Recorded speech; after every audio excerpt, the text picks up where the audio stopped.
સ્વાગત છે તમારું અમારી યુટ્યુબ ચેનલ ઓનલી ઇશ્યુની અંદર। ચોમાસું તેના નિર્ધારિત સમયપત્રક પ્રમાણે મિત્રો આગળ વધી રહ્યું છે, પરંતુ સાથે જોવા જઈએ તો એક મજબૂત વેસ્ટર્ન ડિસ્ટર્બન્સ પણ મિત્રો હિમાલય સહિત મિત્રો પંજાબ અને મિત્રો હરિયાણાના ભાગોમાંથી પસાર થયું છે, જેને લઈને મિત્રો ખાસ કરીને ગુજરાતની અંદર હાલ મિત્રો તેજ પવન ફૂંકાઈ રહ્યો છે અને હજુ પણ આવો તેજ પવન છે એ 3 દિવસ સુધી રહેવાનો છે, જેને લઈને ગરમીમાંથી ગુજરાતવાસીઓને રાહત મળવાની છે। સાથે ચોમાસું મિત્રો આગળ વધી રહ્યું છે અને ગઈકાલે પણ ગુજરાતના ઘણા ખરા વિસ્તારોની અંદર કૃતિકા નક્ષત્રની અંદર વરસાદ જોવા મળ્યો હતો અને કૃતિકા નક્ષત્રની અંદર વરસાદ જોવા મળે એ ખૂબ જ શુભ માનવામાં આવે છે। અને એ પ્રમાણે જોવા જઈએ તો આ વર્ષે ભલે મિત્રો સુપર અલ નીનો છે, એટલે કે સુપર અલ નીનો એટલે કે ગુજરાતની અંદર મિત્રો ખાસ કરીને દુકાળ પાક્કું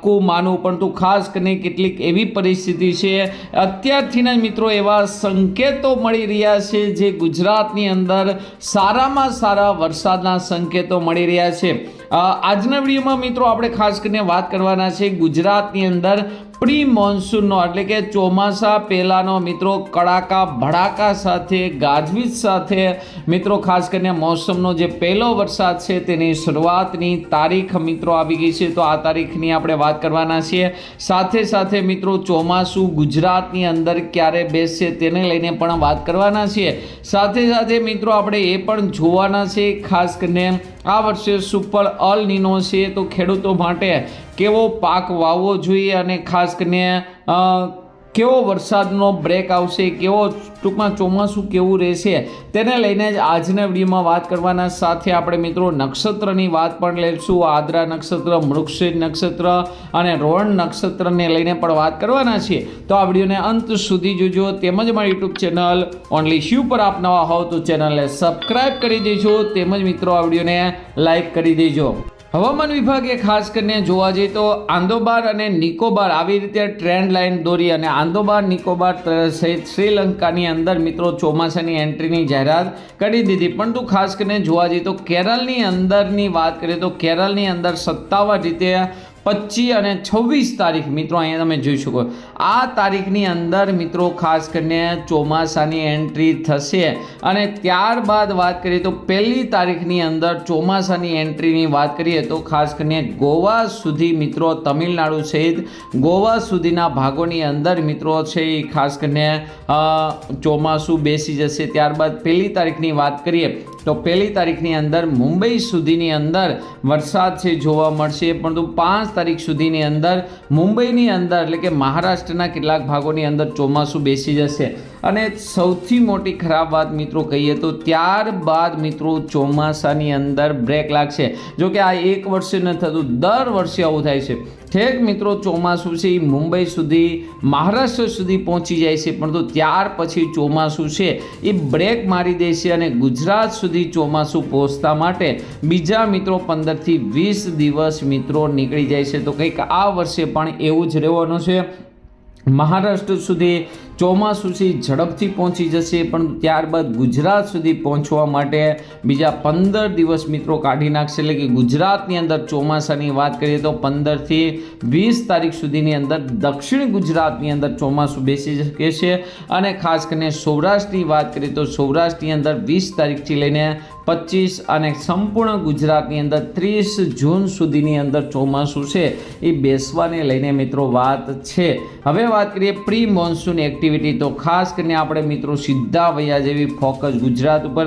આ પહેલાં મિત્રો આપણે અગાઉ માહિતી આપેલી હતી કે ગુજરાતની અંદર મિત્રો 19 તારીખથી લઈને 23 તારીખ સુધી મિત્રો વરસાદને લઈને આગાહી છે, તો ગઈકાલે પણ મિત્રો વરસાદ છે એ જોવા મળ્યો। તો આજની વાત કરીએ તો ખાસ કરીને અહીંયા તમે 23 તારીખની વાત કરીએ તો 23 તારીખે પણ તમે જોઈ શકો છો અમરેલી ભાવનગરના ભાગો છે, તેમજ મિત્રો દક્ષિણ ગુજરાતના ભાગો છે, તો આ ભાગોની અંદર હવે મિત્રો વરસાદ જોવા મળશે। ત્યારબાદ મિત્રો એક જોરદાર ફરી એક વખત વેસ્ટર્ન ડિસ્ટર્બન્સની અસર અને એન્ટી સાયક્લોનિક સિસ્ટમ રાજસ્થાન ઉપર બનવાને કારણે અહીંયા તમે જોઈ શકો છો માત્ર ભારે ઝાકળવાળા વાદળો જોવા મળવાના છે.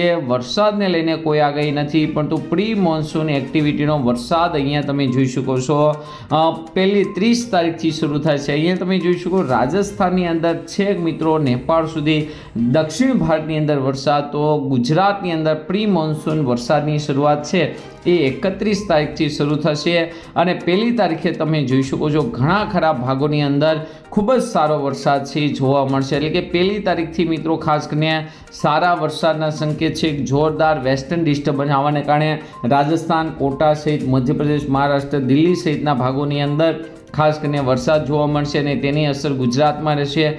ગુજરાતની અંદર પણ મિત્રો ખાસ કરીને ભારે ગાજવીજ સાથે કડાકા ભડાકા સાથે પહેલી તારીખથી વરસાદ શરૂ થઈ જશે અને 3 તારીખની આસપાસનો તો તમે વરસાદ મિત્રો જોઈ શકો છો. ખૂબ જ મિત્રો ભારે વરસાદની આગાહી છે. અહીંયા તમે જોઈ શકો છો પહેલી તારીખ, બીજી તારીખ, ત્રીજી તારીખ અને ચોથી તારીખ સુધીના મેપ. તો પ્રી મોન્સૂન એક્ટિવિટીની શરૂઆત થઈ જશે. ચોમાસું છે એ ખૂબ જ આગળ વધી ગયું છે. અહીંયા તમે જોઈ શકો છો કે 4 તારીખ સુધીની અંદર મુંબઈ સુધી સત્તાવાર રીતે જાહેરાત છે એ ચોમાસાની થઈ ગઈ છે, પરંતુ ત્યાર પછી મને એવું લાગી રહ્યું છે કે ચોમાસું છે એ બ્રેક લેશે અને ગુજરાતની અંદર પહોંચવા એને 15 તારીખથી 20 તારીખ સુધી મિત્રો રાહ જોવી પડશે. અને આ વખતે મિત્રો સુપર અલ નીનો છે. સુપર અલ નીનો શા માટે મિત્રો કહેવામાં આવે છે તો તમને મિત્રો જણાવી દેવી કે અહીંયા છે ખાસ કરીને ઓસ્ટ્રેલિયા ખંડ છે અને તેની બાજુમાં મિત્રો અમેરિકા ખંડ આવેલો છે અને એની વચ્ચે છે મિત્રો પેસિફિક મહાસાગર. તો પેસિફિક મહાસાગરની અંદર જે તાપમાન છે એ જરૂર કરતાં જો વધારે ગરમ થાય, અહીંયા તમે જોઈ શકો જરૂર કરતાં જે વધારે તાપમાન ગરમ થાય વિષુવવૃત્તની રેખા ઉપર, તો જે મિત્રો ભેજ છે એની ગતિ છે એ દિશા બદલાઈ જાય છે. આ બાજુ ગરમ હવા આવે છે અને ખાસ કરીને જે છે એ મિત્રો ઠંડી હવાને ધક્કો મારે છે અને ભેજવાળો પવનો તમામ છે એ મિત્રો દક્ષિણ અમેરિકા તરફ જતા રહે છે. એટલે દક્ષિણ અમેરિકાની અંદર ખૂબ જ ભારે વરસાદ પડે છે, જ્યારે મિત્રો ગુજરાત તરફ સહિત મિત્રો જે દક્ષિણ ચીનનો છે, ઇન્ડોનેશિયા છે, એ બાજુના સિંગાપોર છે, મ્યાનમાર છે, શ્રીલંકા છે, આ બાજુ છે એ ભેજ ખૂબ જ ઓછો આવે છે, માત્ર ગરમ હવા જ આવે છે, જેને લઈને મિત્રો ખાસ કરીને જોવા જઈએ તો ખૂબ જ ઓછો વરસાદ છે એ જોવા મળતો છે. ભેજ સંપૂર્ણ જોવા મળતો નથી. તો આ વર્ષે સુપર અલ નીનો છે એટલે એવું કહેવામાં આવી રહ્યું છે કે વરસાદના મોટા બ્રેક આવી શકે છે. ખાસ કરીને 15થી 20 દિવસથી લઈ અને મિત્રો મહિના દિવસ સુધી મિત્રો ખાસ કરીને વરસાદ ન પણ પડે તેવું પણ બની શકે છે. જો બંગાળની ખાડીની અંદર સિસ્ટમો બનશે તો મિત્રો આ સિસ્ટમો છે એ ગુજરાતની અંદર 15 દિવસ સુધી કન્ટિન્યુ ચાલતી હોય છે, પરંતુ આ સિસ્ટમો ન બની તો ખાસ કરીને ગુજરાતની અંદર મહિના દિવસ સુધી પણ વરસાદનો બ્રેક જોવા મળતો હોય છે. એટલે કે આ સુપર અલ નીનોની અસર છે. તો ખેડૂત મિત્રો ખાસ કરીને આ વર્ષે એવા જ પાકની મિત્રો આપણે કરવા કે એને છે પિયત આપણે કરવું પડે તો પણ મિત્રો આપણને મુશ્કેલી પડે નહીં. વરસાદ પડશે ચોક્કસ, જો વરસાદ પડશે તો નદી નાળા છલકાઈ જશે એવો વરસાદ પડશે, પરંતુ આપણે વાત કરી રહ્યા છીએ બ્રેક, મોટો બ્રેક આવી શકે છે. મહિના દિવસનો અથવા 15થી 20 દિવસનો બ્રેક આવી શકે છે, જે તમારા પાકને મોટું નુકસાન કરી શકે. એટલે કે પિયત થાય, વચ્ચે પાણી આપવું પડે તો પાણી આપવાની સુવિધા મળે એવા પાકનું વાવેતર કરીએ તો જ્યારે જરૂર પડે તો આપણે એ પાકને પાણી પણ આપી શકીએ છીએ. છતાં પણ મિત્રો ખાસ કરીને આ મહિનાના એન્ડમાં એટલે કે 31 મે સુધીની અંદર ભારતીય હવામાન વિભાગ સંપૂર્ણ રીતે 4 મહિનાના ચોમાસાની કમ્પ્લેટ મિત્રો જાહેરાત કરશે. તો આ જાહેરાત મિત્રો આવશે એના આધારે 10 દિવસ પછી જ મિત્રો ખાસ કરીને આપણે ફાઇનલ અનુમાન જાહેર કરશું. તો આજના વિડીયોમાં મિત્રો આટલું જ. અસ્તુ. જય હિન્દ, જય ભારત.